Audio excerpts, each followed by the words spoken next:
there were some questions. Was that the case? Yes, we want to have a little Q&A session.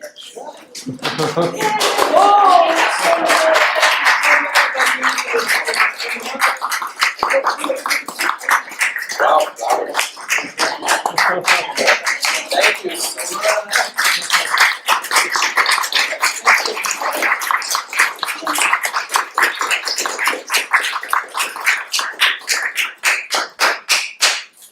Anyone? Any questions? I can go first. No. So, how long does it usually take you to prepare such a program? I know it takes a lot of time, a lot of effort, but Usually share with us. three rehearsals minimum, I think.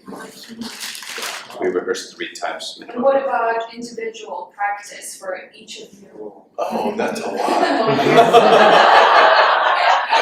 It's a lot of hours. I don't know. This arrangement of the I've Got Rhythm is the hardest piece I ever played in my life.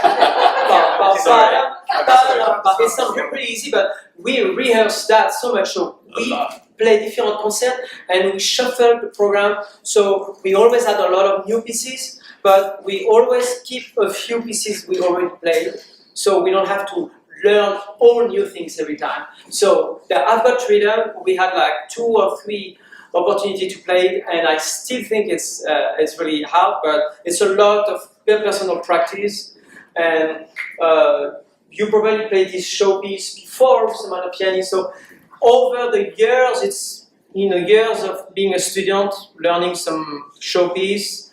Last night we did a concert. We shuffled the program because they already heard the Schumann. So I played a very hard piece from Dvorak called the Rondo, and I didn't play that since I was like 17, and I thought, oh, this is hard, so kind of relearn everything if it's been a long time.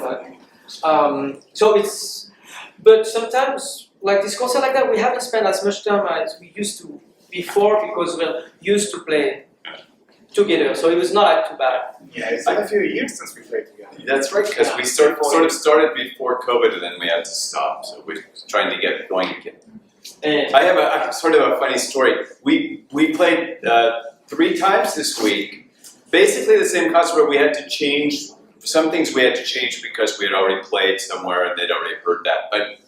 But when I was younger, I used to tour around for a while doing community concerts with a baritone. And I used to play a little bit of solo piano on the program, and one of the things I played was the 3 Gershwin preludes. And I played that concert probably 40 times, and when you play something over and over 40 times, it gets to be sort of automatic.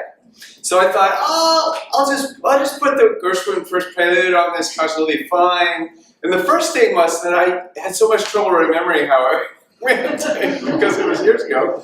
So it took me a while to read the first, but we did it 3 times this week. And I did the first concert I played, at the very end he goes, bop bop, you have to hit a low B flat, right? Bop bop. And the first concert we played, I went, da, and I missed it. And then we did the concert last night, da, and I missed it. Oh!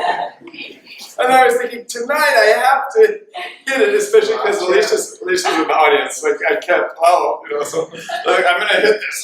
So thankfully tonight I actually hit the last note. So for those of you who practice or play concerts, remember, just keep at it. It'll happen.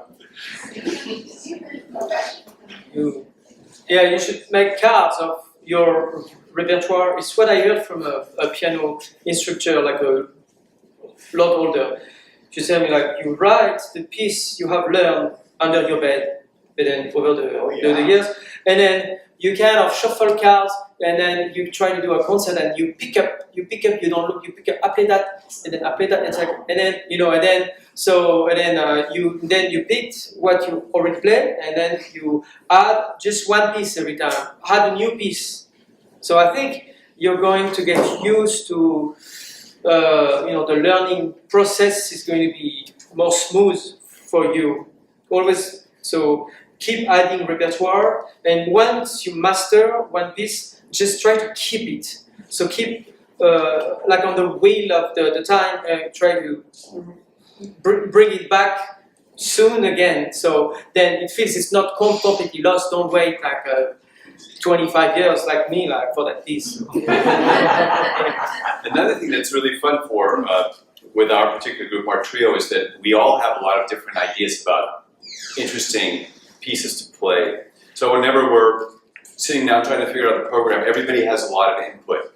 With a lot, so we have all different backgrounds, So since coming from totally different places with different experiences, we have kind of like different repertoires to draw from. So it makes it really interesting putting programs together because we have, for instance, the last piece, the encore that was completely Louis Marie's idea. I wasn't even familiar with the piece. And also it was actually our idea to do the Granados too, but he just sang. He said, that song goes I was thinking, we should do that. I was looking for another piece, but I was singing that we were looking for a piece to play cello piano. So I thought I could play da la la la because there's a cello version, and so we were fishing around for cello pieces. And I sang that, and when I sang that, it's like, no, let's do it a trio. And he did the whole arrangement just for that concert. And every concert you arrange two, three pieces every time. So it's really fun. Like that piece you heard, da da da da ba ba da. It's a version you never heard before, and I thought it was really cool. And I've got rhythm. Yeah. Sorry, shut down. I have something to. Oh, it's just pure fun to play with you guys. Yeah. So, It's really, and I'm really telling great all my fun. students, I see so many of you tonight. Just pick a few classmates and make a trio or quartet and just enjoy it. Chamber music is great. Yeah. It really is the best. Well, for me personally.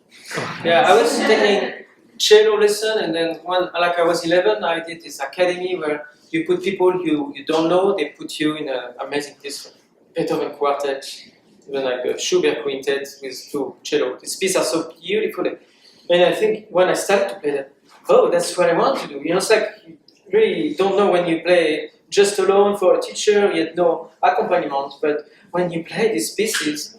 12, 11 or 12, you play in a group. I thought it's kind of, I kind of want to do that more. Yeah, well, there's a question. Yeah, may I know the name of the last encore song? Yeah, it's called Por una cabeza, for a head. It's by a man named Carlos Gardel, Argentinian composer. It's used And in so many movies. Yeah. it's one of the most famous Argentinian tangos, like one of the top 3 or so. Por una cabeza, for a head, or like by a head. It's about a guy who gambles and he loses a horse race by a head, and the horse looks at him and says, "See, you shouldn't be gambling," It's quite funny / painful. How many rehearsals do you guys have? Like 3 by 3. concert? 3, but I was explaining when you were not there that it was. We rehearsed a lot, some of the piece for other concerts, and it's sort of just refreshing. But our rehearsals are long. We usually rehearse 3 or 4 hours at a time, and then we usually have a meal. With these two, it's Yeah, when we know, there's a nice meal. And sometimes during the rehearsal, I think they're not going to be friends afterwards, but it always works out. I just stay out of it. It's extremely high quality, I think. So. Well, thank you. Thank you very much. Thank you. One more question. So you mentioned about your made a mistake during your performance. Yeah. So that happens a lot of time for young kids when they do recital, make mistakes. What is the best way to handle that? The best way to handle it is to try to forgive yourself and practice more so you don't make the same mistake. But the thing is that it's part of life. People think that there are people who never ever make mistakes. No, I think she meant to say don't do the face. Oh, Yeah. just Actually, pretend, nothing happened. Actually, Just I smile, make smile. a face. It's a terrible habit. I do make a face, right? But don't make a face if you make a mistake. Just smile. But it's kind of hard when inside you're suffering so much. It's kind of. Yes. How long do you play when you were 8 years old? How long did I play when I was 8 years old?